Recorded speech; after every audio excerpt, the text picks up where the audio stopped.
आज हम भगवान शिव के एक महत्वपूर्ण उपदेश की चर्चा करेंगे। यह उपदेश उन लोगों के लिए है जो भिन्न भिन्न देवी देवताओं की पूजा करते हैं और सोचते हैं कि इसका उनके जीवन पर क्या प्रभाव पड़ेगा। भगवान शिव ने इस विषय पर एक सुंदर कथा के माध्यम से बताया है कि क्या होता है जब हम अनेक देवी देवताओं की आराधना करते हैं। नमस्कार दोस्तों, आप सभी का हमारे चैनल पर एक बार फिर दिल से स्वागत है। तो दोस्तों, अगर आप सच में भगवान शिव के सच्चे भक्त हैं तो कृपया करके वीडियो को लाइक करें, एक कमेंट में हर हर महादेव जरूर लिखें। हे भगवान शिव, जो भी इस वीडियो को लाइक करे, अपने मित्रों के साथ शेयर करे और कमेंट में हर हर महादेव लिखे, उनका जीवन खुशियों से भर देना। बहुत समय पहले की बात है, एक छोटे से गांव में भुवन नामक एक व्यक्ति थे। भुवन अत्यंत धार्मिक थे और जीवन के हर क्षेत्र में देवी देवताओं की कृपा प्राप्त करना चाहते थे। वह हर दिन अलग अलग देवी देवताओं की पूजा किया करते थे। सोमवार को महादेव की पूजा, मंगलवार को हनुमान जी, बुधवार को गणेश जी, और इसी प्रकार हर दिन किसी न किसी देवता की आराधना करते थे। भुवन का यह मानना था कि सभी देवताओं की पूजा करेंगे तो वह अपने जीवन के हर क्षेत्र में सफलता और सुख प्राप्त कर सकेगा। लेकिन उसकी साधना में एक समस्या थी। वह किसी भी देवता की पूजा में पूरी निष्ठा और एकाग्रता नहीं लगा पाता था। एक दिन भुवन ने महसूस किया कि उसकी साधना का कोई परिणाम नहीं मिल रहा है। ना तो उसकी आर्थिक स्थिति सुधर रही है, ना ही उसके जीवन में शांति थी। भुवन ने निराश होकर सोचा, मैं इतनी श्रद्धा से हर दिन अलग अलग देवताओं की पूजा करता हूं, फिर भी मेरा जीवन सुखी क्यों नहीं है। इस प्रश्न का उत्तर पाने के लिए भुवन एकांत में जाकर महादेव का ध्यान किया। उसने पूरी श्रद्धा से भगवान शिव से प्रार्थना की, हे महादेव, कृपया मेरी समस्या का समाधान करें। क्या मेरी पूजा में कोई त्रुटि है? भुवन की सच्ची प्रार्थना सुनकर भगवान शिव प्रकट हुए।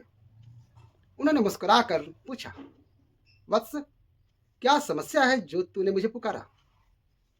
भुवन ने सिर झुकाकर कहा, हे महादेव, मैं सभी देवताओं की पूजा करता हूं, फिर भी मुझे सुख और शांति क्यों नहीं है। कृपया मेरा मार्गदर्शन करें। भगवान शिव ने भुवन को समझाते हुए कहा, वत्स, यह सही है कि सभी देवी देवता एक ही परमात्मा के रूप हैं, लेकिन तुमने अपनी साधना में एक बड़ी गलती की है। भुवन ने आश्चर्य से पूछा, हे महादेव, मेरी गलती क्या है? भगवान शिव ने समझाया, वत्स, जब तुम भिन्न भिन्न देवताओं की पूजा करते हो लेकिन उनमें से किसी एक के प्रति पूरी निष्ठा और समर्पण नहीं रखते हो तो तुम्हारी साधना अधूरी रह जाती है। उन्होंने एक उदाहरण देते हुए कहा, मान लो तुम्हारे पास 5 खेत हैं और तुम हर खेत में थोड़ा थोड़ा बीज बोते हो, लेकिन किसी भी खेत की पूरी देखभाल नहीं करते हो, क्या तुम्हें अच्छी फसल मिलेगी? भुवन ने सिर हिलाकर कहा, नहीं महादेव, फसल अच्छी नहीं होगी। भगवान शिव बोले, यही नियम साधना पर भी लागू होता है। जब तुम किसी एक देवता को अपना आराध्य मानकर उसकी पूजा में पूर्ण निष्ठा से लीन हो जाते हो, तब तुम्हें उस देवता की कृपा प्राप्त होती है। अन्य देवी देवताओं की पूजा करना गलत नहीं है, लेकिन तुम्हें यह समझना होगा कि सभी देवता एक ही ब्रह्म के विभिन्न रूप हैं। भगवान शिव ने भुवन को यह सलाह दी, वत्स, अपनी साधना को एक दिशा दो। यह समझो कि सभी देवी देवता ब्रह्म के अंश हैं। जब तुम किसी एक देवता की पूजा में पूर्ण समर्पण करोगे तो तुम्हें सभी देवताओं की कृपा प्राप्त होगी। भुवन ने भगवान शिव के उपदेश को समझा और निश्चय किया कि वह अपनी साधना को एकाग्र करेगा, और उसने भगवान शिव को अपना आराध्य मानकर उनकी निष्ठा से पूजा की। कुछ ही समय में उसके जीवन में सुख, शांति और समृद्धि आने लगी।